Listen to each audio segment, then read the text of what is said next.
Airfare analysts predict continued high prices in 2024 and beyond following post-pandemic travel surges. This raises concerns for tourism-dependent nations like St. Lucia. Tourism Minister Dr. Ernest Hilaire says airfare increases and related cost rises are likely due to the ongoing cost of living surge.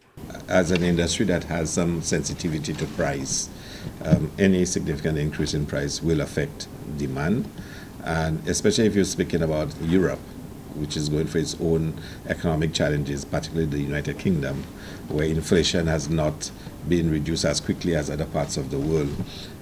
There will always be some effect. Tourism officials will continue keeping a close eye on the developments in the industry. As much as individuals are traveling like never before, especially since COVID, and it continues to grow. There's only so much people can take because, especially when it comes to family travel, a family of 6 traveling for the summer vacation, an increase of £100 per person is an increase of £600, really. And it will have its effect. And of course, some of the room rates are also increasing. If you compare the room rates now to what they were before COVID, they too have increased. So you can understand the challenges people will face for traveling now.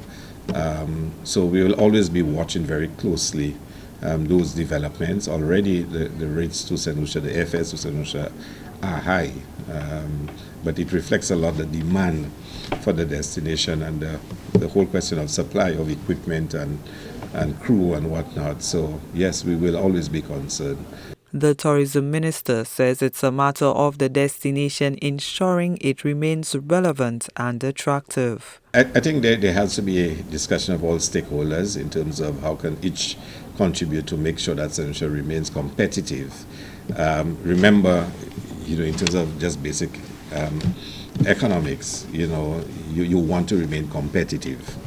And therefore, you have to always figure out that you cannot allow yourself to fall out of the competitive range, and therefore any thinking and response has to be to make sure that we are still in the forefront as a destination of choice.